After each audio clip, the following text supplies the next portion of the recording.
Hi my families. இப்போ நம்ம வீட்டில் நைட் என்ன ஸ்பெஷல் பார்க்கலாம். பார்த்தாலே தெரியும், நான்வெஜ்ஜாக தான் இருக்குன்னு கண்டுபிடிச்சிருப்பீங்க. ஏன்னா முன்னாடி ஒரு ஷார்ட்ஸ் போட்டிருந்தோம். விறகடுப்பில் வந்து இட்லி ஊற்றி வச்சுருக்கேன். இட்லி சுட்டு எடுத்து வச்சுருக்கேன். மிச்ச இட்லி எதுக்குன்னா இன்னொரு இடம் ஊற்றிருக்கேன்னா காத்தாலைக்கு இட்லி உப்புமா பண்ணி வச்சுக்கலாம். குறிச்சிக்கூட இட்லியும் விறகடுப்பில் செஞ்ச சிக்கன் கிரேவி. புரியுதா? சரி சரி, இன்னைக்கு ஸ்பெஷல் என்ன அதை சொல்லு. இரு வர, நான் முன்னே இதை போய் சிக்கன் கிரேவி காட்டுறேன். Chicken gravy recipe full video எடுத்திருக்கேன். நாளைக்கு வந்துடும், மிஸ் பண்ணாமல் பாருங்க. சரிம்மா, நீங்கள் ட்ரை பண்ணுங்க. வா வா அக்கா. Aradhana hi. Yakshitha Sri hi. Faiha Parveen hi.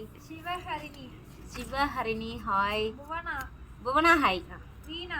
Veena hi. ஏன்னா அந்த பேர்ல டக்கு டக்குனு வாயில் வருது. சுவைரியா கரெக்டாக சொல்லிட்டுனா? கரெக்டாக சொல்லிட்டு. சரண்யா ஹாய். இவங்க எல்லாத்துக்கும் பெரிய பெரிய பெரிய அதானே சொல்லணும். சொல்லுமா? பெரிய பெரிய பெரிய ஹாய் தங்கங்களே. எல்லாரும் வாங்க, இட்லி சிக்கன் கிரேவி சாப்பிடலாம். இந்த மாதிரி மண் அடுப்பில் சமைச்சு சாப்பிட்றது, விறகடுப்பில் சமைச்சு சாப்பிட்றது எத்தனை பேர் பிடிக்கும்னு சொல்லிட்டு மறக்காம கமெண்ட் பண்ணிட்டு போங்க. பாய்.